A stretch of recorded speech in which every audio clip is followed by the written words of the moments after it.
Ah, your eyes finally open. Mother shall be pleased.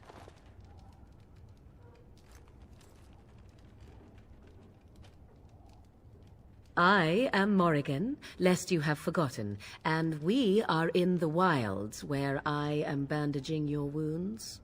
You are welcome, by the way. How does your memory fare? Do you remember Mother's rescue?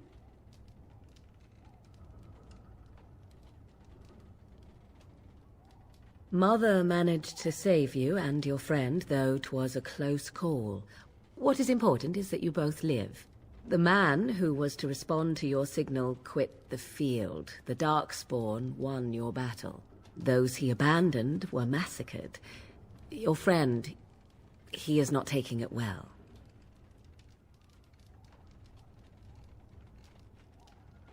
The suspicious dim-witted one who was with you before, yes. He is outside by the fire. Mother asked to see you when you awoke.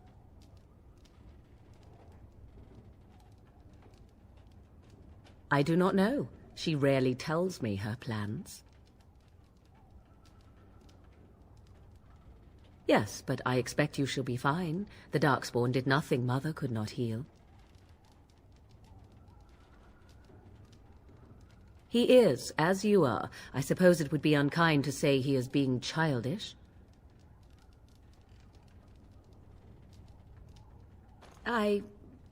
You were welcome. Though Mother did most of the work, I am no healer. I will stay and make something to eat.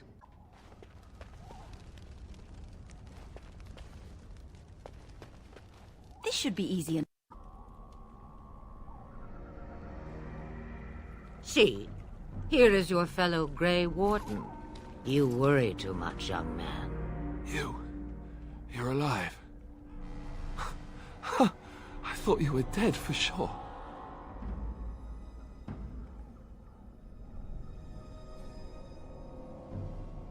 Oh, this doesn't seem real. If it weren't for Morrigan's mother, we'd be dead on top of that tower. Do not talk about me as if I am not present, lad. I didn't mean... But what do we call you? You've never told us your name? Names are pretty, but useless.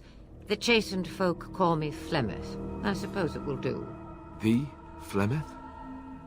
From the legends? Daveth was right. You're the Witch of the Wilds, aren't you? And what does that mean? I know a bit of magic, and it has served you both well, has it not?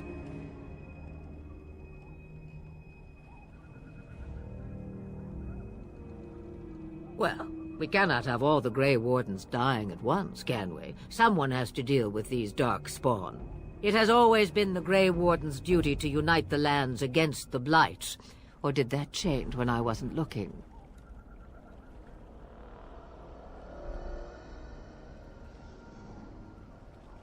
But we were fighting the Darkspawn. The king had nearly defeated them.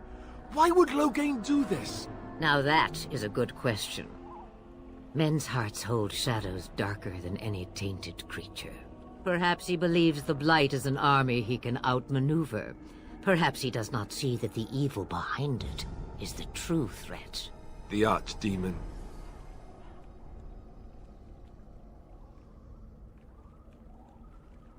It is said that long ago, the Maker sent the old gods of the ancient Tevinter Imperium to slumber in prisons deep beneath the surface.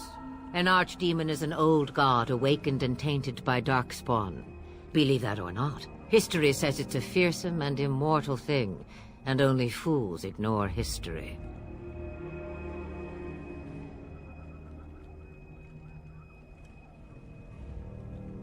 Me, I am just an old woman who lives in the wilds. I know nothing of blights and Darkspawn. Well, whatever Loghain's insanity, he obviously thinks the Darkspawn are a minor threat. We must warn everyone this isn't the case. And who will believe you? Unless you think to convince this Loghain of his mistake. He just betrayed his own king.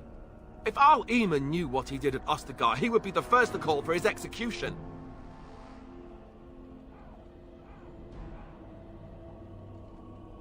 I suppose. Al Eamon wasn't at Ostagar. He still has all his men. And he was Kaelin's uncle. I know him. He's a good man, respected in the Landsmeet. Of course, we could go to Redcliffe and appeal to him for help.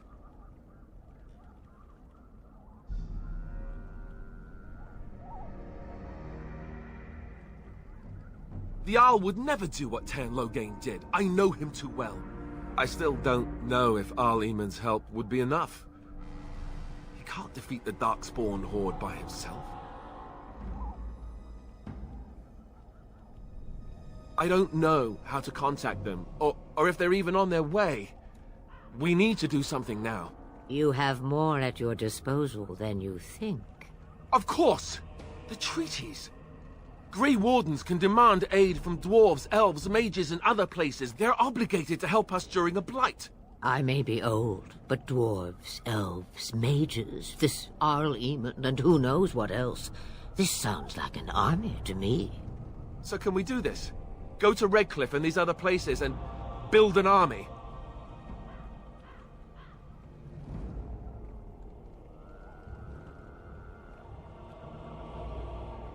So you are set then, ready to be Grey Wardens.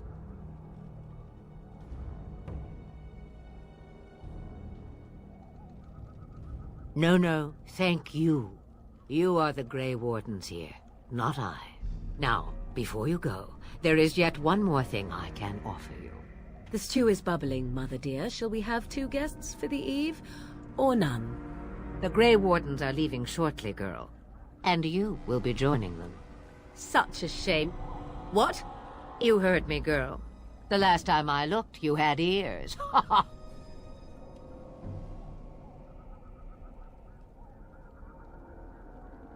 Her magic will be useful. Even better, she knows the wilds and how to get past the horde. Have I no say in this? You have been itching to get out of the wilds for years. Here is your chance. As for you, Wardens, consider this repayment for your lives.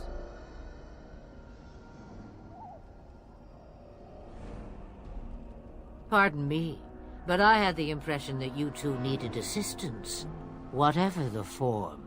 Not to look a gift horse in the mouth, but won't this add to our problems? Out of the wilds, she's an apostate. If you do not wish help from us illegal mages, young man, perhaps I should have left you on that tower. Point taken. Mother, this is not how I wanted this. I'm not even ready. You must be ready. Alone, these two must unite for Eldon against the Darkspawn. They need you, Morrigan. Without you, they will surely fail, and all will perish under the Blight. Even I. I understand. And you, Wardens, do you understand? I give you that which I value above all in this world. I do this because you must succeed. Allow me to get my things, if you please. I am at your disposal, Grey Wardens. I suggest a village north of the wilds as our first destination. It is not far, and you will find much you need there.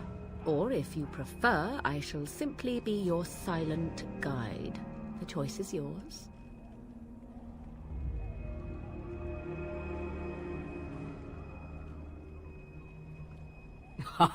You will regret saying that. Dear, sweet mother, you are so kind to cast me out like this. How fondly I shall remember this moment. Well, I always said, if you want something done, do it yourself. Or hear about it for a decade or two afterwards. Do you really want to take her along because her mother says so? I guess you're right. The Grey Wardens have always taken allies where they could find them. I am so pleased to have your approval.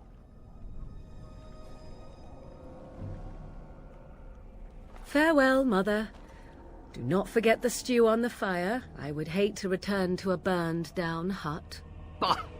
'Tis far more likely you will return to see this entire area, along with my hut, swallowed up by the Blight.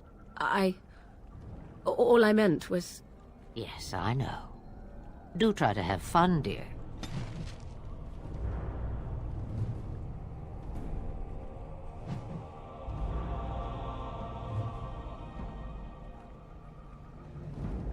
What do you need? You don't have to do that. I know you didn't know him as long as I did. I should have handled it better. Duncan warned me right from the beginning that this could happen. Any of us could die in battle. I shouldn't have lost it, not when so much is riding on us, not with the Blight and everything. I'm sorry. I'd like to have a proper funeral for him. Maybe once this is all done, if we're still alive. I don't think he had any family to speak of.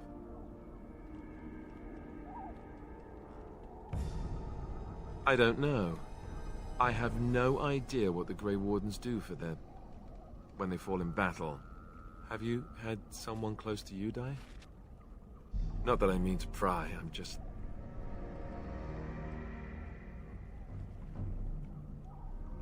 That must have felt a lot like when I got sent to the Chantry. You mages don't even get a say in the matter, after all. Thank you. Really, I mean it. It was good to talk about it, at least a little.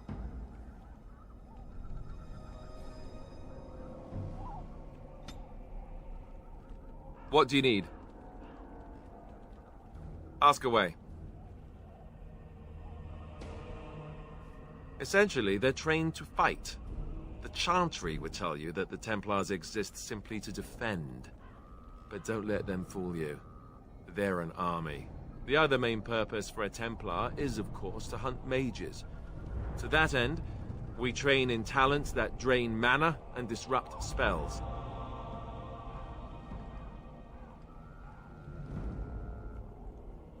You could call it that, sure. The Chantry doesn't look on it the same way, however, since really our talents only work on mages. Against a regular person, I'm just a guy in a metal suit.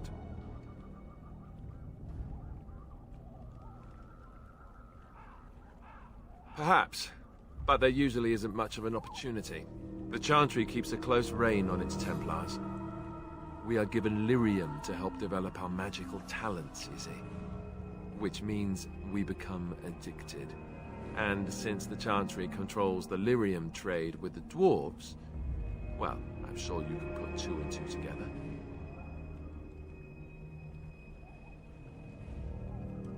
Thankfully, no.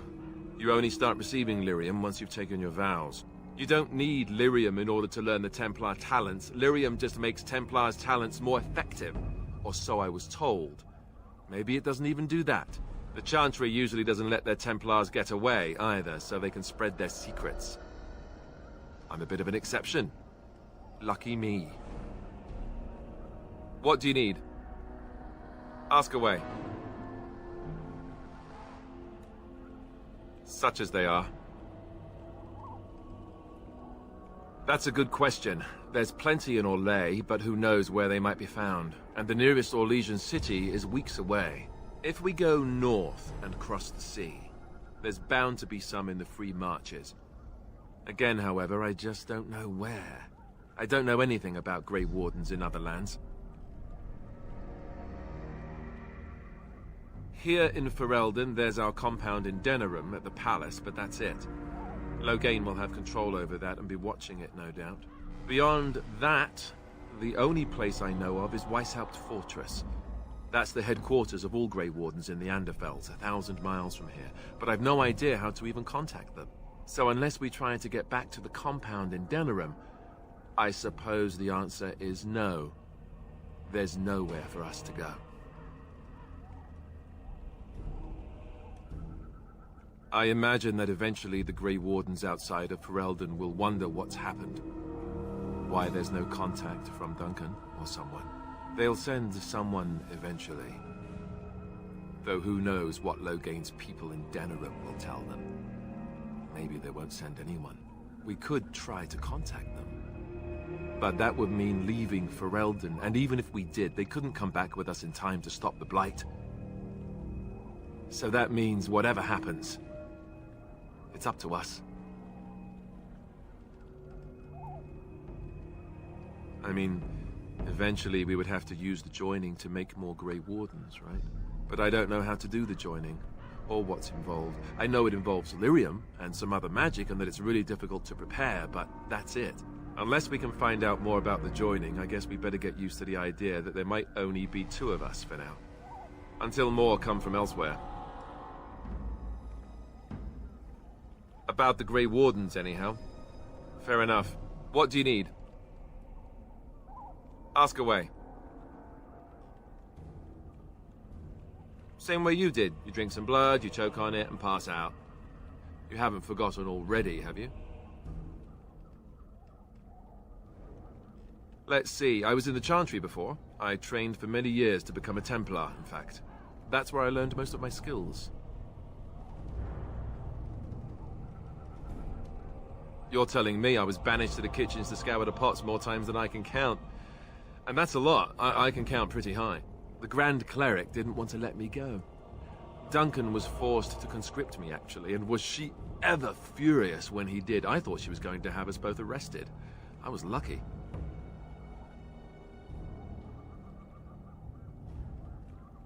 I wondered that myself. It's not as if she valued me highly. I think she just didn't want to give anything to the Grey Wardens, is all. The Chantry didn't lose much. And I think I can do more fighting the Blight anyhow, rather than sitting in a temple somewhere. I'll always be thankful to Duncan for recruiting me. If it hadn't been for him, you know, I wouldn't have.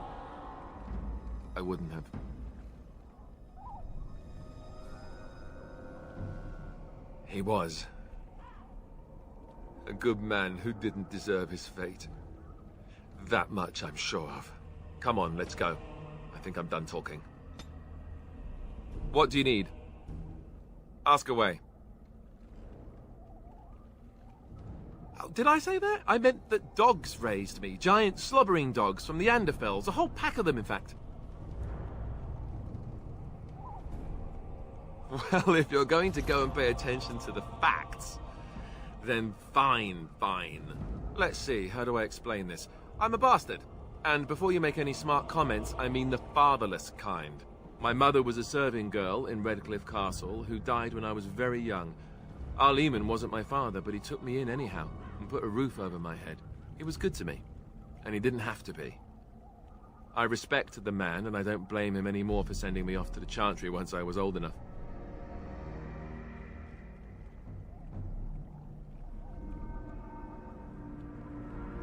I know who I was told was my father. He died even before my mother did, anyhow. It isn't important. Arleman eventually married a young woman from Orlais, which caused all sorts of problems between him and the king because it was so soon after the war. But he loved her. Anyhow, then you, Arlessa, resented the rumors which pegged me as his bastard. They weren't true, but of course they existed. The Arl didn't care, but she did. So off I was packed to the nearest monastery at age 10, just as well. The Arlessa made sure the castle wasn't a home to me by that point. She despised me.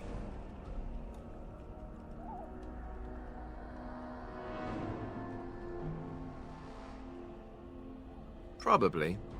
It was just a kindness he did to a woman who had served him anyway. I didn't sleep on silk sheets in the keep or anything. I remember I had an amulet with Andraste's holy symbol on it. The only thing I had of my mother's. I was so furious at being sent away, I tore it off and threw it at the wall and it shattered. Stupid thing to do. The Arl came by the monastery a few times to see how I was, but I was stubborn. I hated it there, and blamed him for everything. And eventually, he just stopped coming.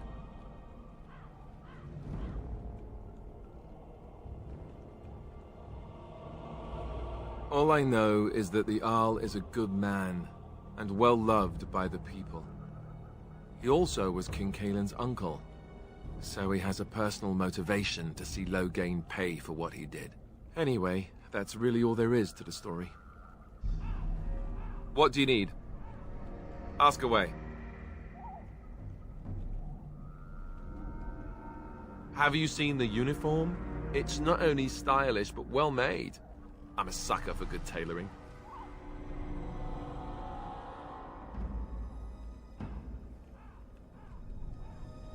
Oh, you aren't kidding.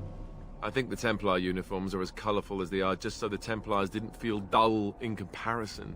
Last thing you want when you're about to take down some Maleficar out in the woods is to have him point and laugh at your taste in clothing, am I right?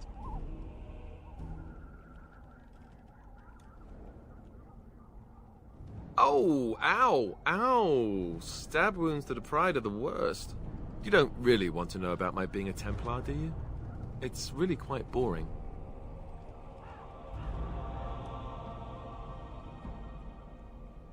Poke, poke, poke. Tell me everything about your life, Alistair. All right, if you insist. It's not like we have anything better to do, right? The truth of the matter is that I did hate going to the monastery. The initiates from poor families thought I put on airs, while the noble ones called me a bastard and ignored me. I felt like Al Eamon had cast me off, unwanted, and I was determined to be bitter.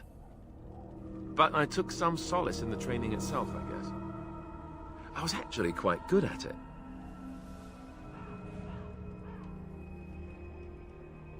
The education, mostly, but also the discipline. You need to have a disciplined mind in order to use the abilities we have. It was difficult, but rewarding. I never really felt at home anywhere, though, until I joined the Grey Wardens. And Duncan felt my Templar abilities might be useful for when we encountered Darkspawn magic, so I kept it up. What about you? Do you have anywhere you consider home?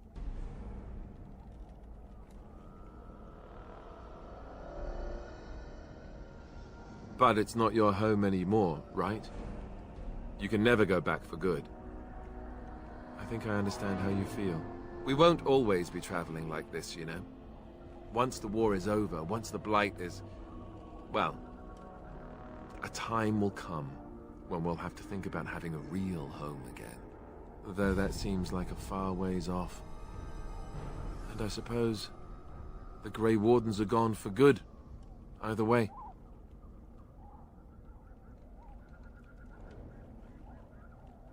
I suppose you're right. We can create new Grey Wardens, but we'll never get back those we lost. I wonder if it would ever feel the same. Anyhow, now I've sidetracked us. We'd better get back to what we're supposed to be doing right now.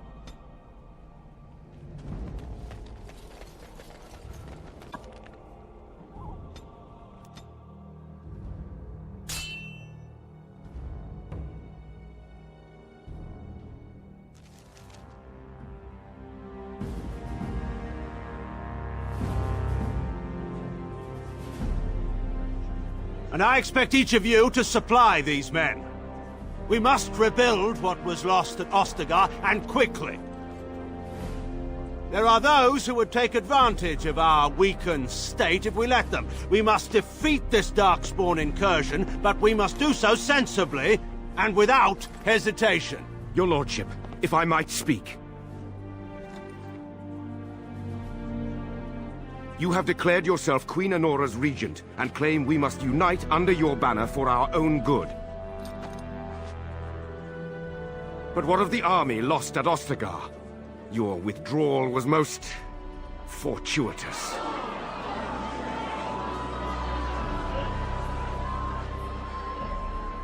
Everything I have done has been to secure Ferelden's independence. I have not shirked my duty to the throne, and neither will any of you! The Banon will not bow to you simply because you demand it. Understand this. I will brook no threat to this nation from you or anyone.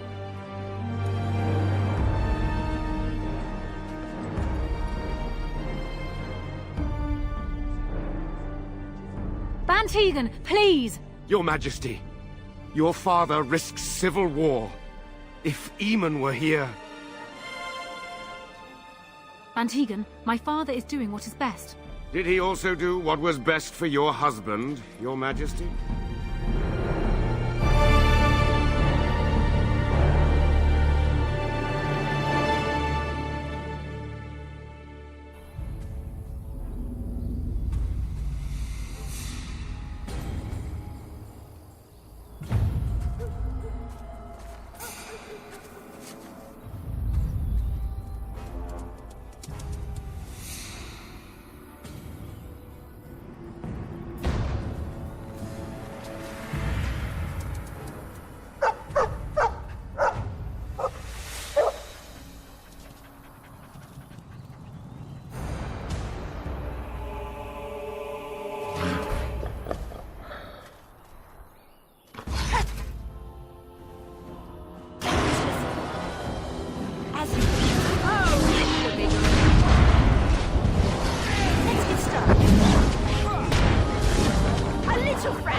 I think he was out there looking for you. He's chosen you.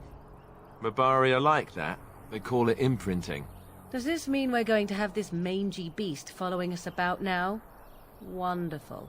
He's not mangy.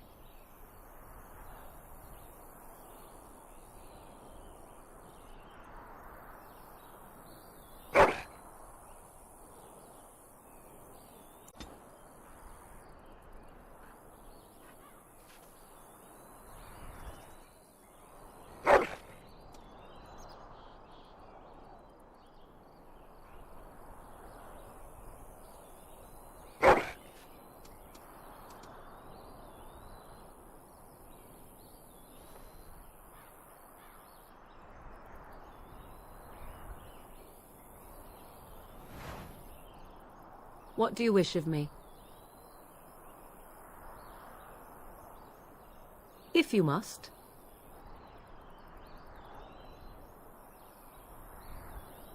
Why do you ask me such questions? I do not probe you for pointless information, do I?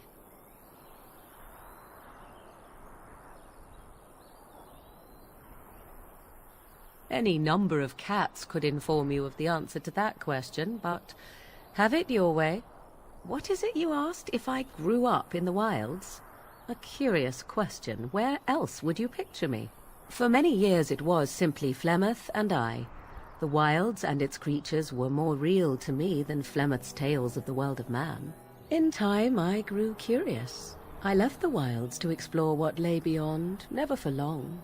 Brief forays into a civilized wilderness.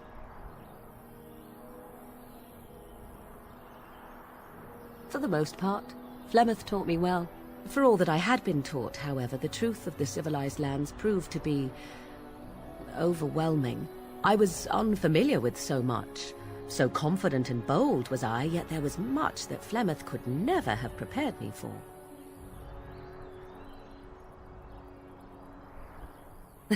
Equal parts daring and foolhardy, perhaps. Only once was I accused of being a witch of the wilds, and that by a chastened who happened to be travelling with a merchant caravan. He pointed and gasped, and began shouting in his strange language, and most assumed he was casting some curse upon me. I acted the terrified girl, and naturally, he was arrested. Men are always willing to believe two things about a woman. One, that she is weak, and two, that she finds him attractive. I played the weakling and battered my eyelashes at the captain of the guard. Child's play. The point being that I was able to move through human lands fairly easily. Whatever humans think a witch of the wild looks like, 'tis not I. Not that I did not have trouble. There are things about human society which have always puzzled me, such as the touching. Why all the touching for a simple greeting?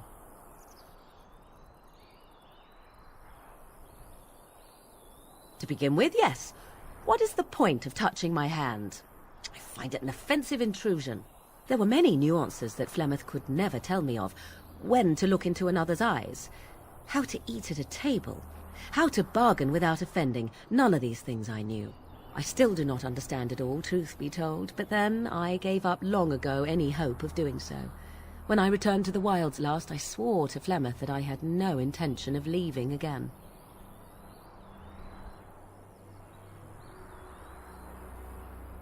Yes, here I am.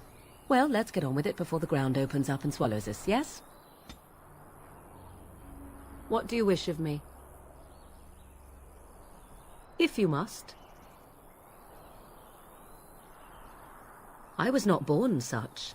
'Tis a skill of Flemeth's, taught over many years in the wilds. The chastened have tales of we witches, saying that we assume the forms of creatures to watch them from hiding. When a child is alone and separate from his tribe, that is when we strike, dragging the young boy kicking and screaming to our lair to be devoured. A most amusing legend. So I assume.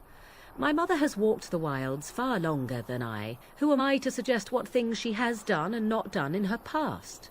Why do you ask? Is there something specific you wish to know? The form of an animal is different from my own.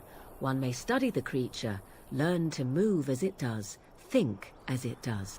In time, this allows one to become as it is. I gain nothing by studying another human. I already am the same as they are. I learn nothing. So the answer is no, my human form is the only one I possess.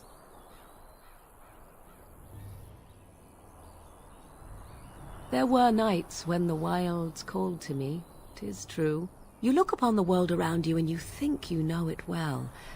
I have smelled it as a wolf, listened as a cat, prowled shadows that you never dreamed existed. But my life is as a human. I am under no illusions to the contrary.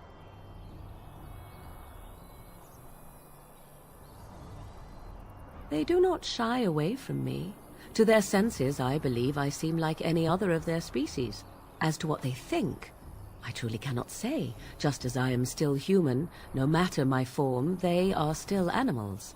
Thus they cannot speak, even were I to ask. No, 'tis not unheard of in the remote corners of the world. There are traditions of magic outside of the circle of magi, despite what those mages would have you believe. Some of these traditions are old, indeed, passed down as carefully guarded lore from one generation to the next. The zealots of the chantry would uproot all such practitioners if they could, but as luck have it, some still exist. My mother is such a one.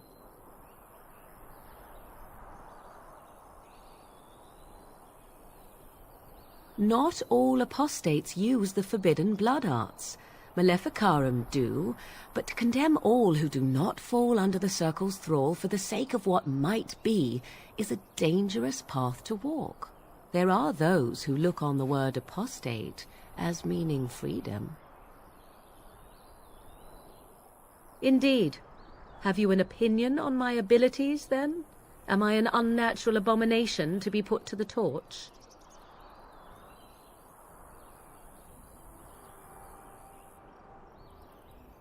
A most practical opinion, far more so than any man I have spoken to. But enough of such talk, let us proceed lest the dust gather on us. What do you wish of me? If you must. My mother has been hunted from time to time, yes, by Templar fools like Alistair, which should tell you how successful they generally were. Flemeth made a bit of a game of it, in fact. The Templars would come again, and she would look at me and smile and say that the fun was to begin once more. I found the game fun. I was too young to understand the truth behind what was happening. Flemeth would warn them once. 'Twas a warning they inevitably failed to heed. And then the true game began.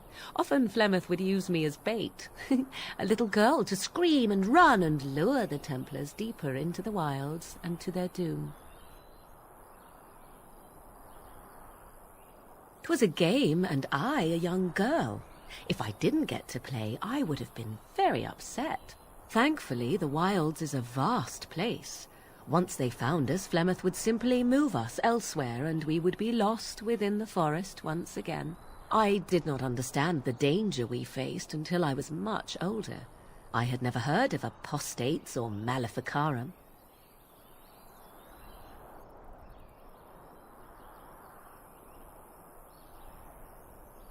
I think that my mother made it fun so that a child did not learn to fear.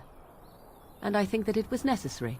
There are no trials for apostates, no prisons, no mercy. There are only absolutes, so only survival matters. If the wilds have taught me anything, 'tis this. First, you must survive. Do you disagree?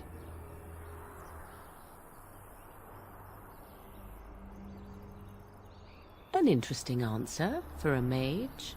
Enough of this talk. Let us return to the task at hand. What do you wish of me? If you must. Well, that depends, does it not? What does she seem to be?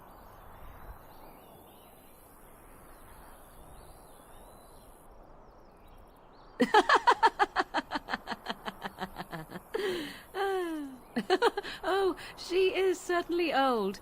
Have no mistake of that. Tell me, how much do you know of the tale? The one that the chastened still tell of my mother, to frighten them into obedience.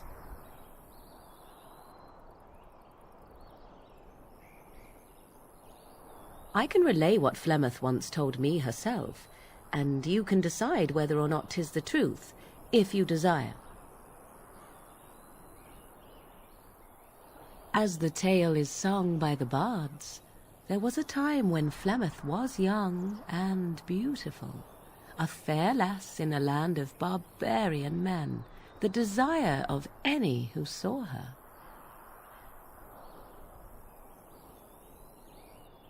The tales say that Flemeth fell in love with Osen the bard, and fled the castle of her husband, the dread Lord Conobar, and that he swore vengeance for her infidelity.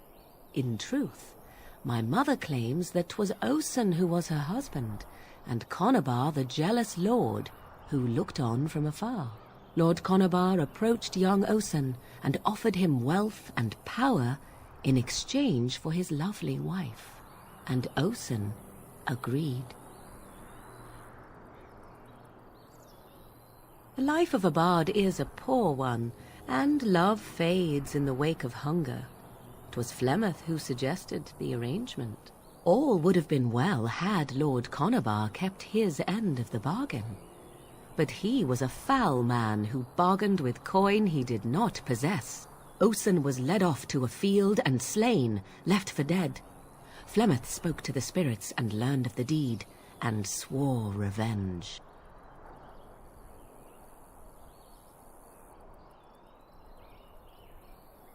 That was not the point. Conobar had no honor, so she would not have him. Flemeth begged the spirits to aid her, and 'twas they who slew Conobar. The demon the legend tells of came later.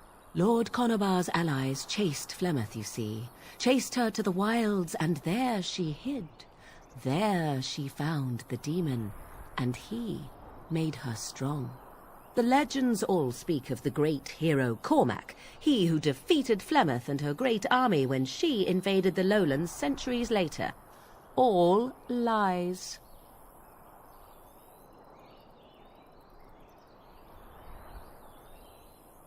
The truth of the matter is that there was never an invasion. As Flemeth tells it, the Chastened never raised an army under her banner, and she never fought with any warrior named Cormac. Cormac led a brutal civil war against his own people, and later claimed it was to vanquish evil that had taken root amongst the lords. Thus, he was hailed a hero. Flemeth was only attached to the legend much later. Perhaps 'twas due to the great war with the Chastened that eventually came, but Mother claims not to know how it began.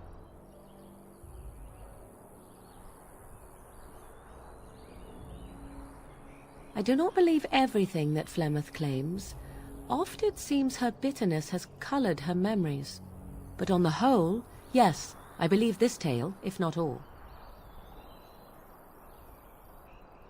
The demon within her has transformed her into something else. An abomination, perhaps some would say. I know not. I only know my mother is clever, and she is part of the wilds as it is part of her. But she is no immortal. She bleeds. A blade in her heart would kill her like any other, were it lucky enough to find her.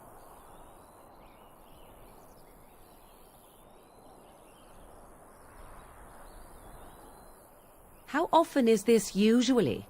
Always? If not always, then when is it not true? There are more things in this world and the next than you or I could ever hope to understand. What Flemeth became is a mystery, I suspect, even to her.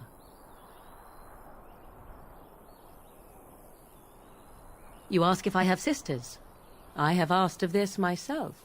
The stories tell of many witches of the wilds, after all, not just the one. And these tales existed long before I did. Flemeth refuses to speak of other daughters, if they existed. So, should I believe I am her first? I doubt that too.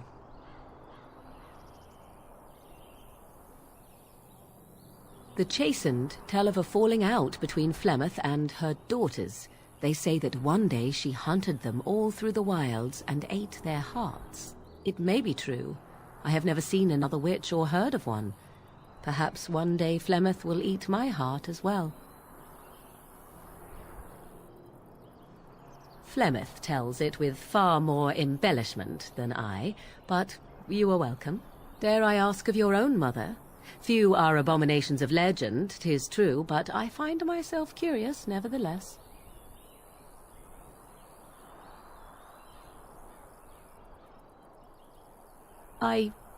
Nothing. I wish to know nothing more. I find myself a little envious, to tell the truth. But it matters not. Let us move on.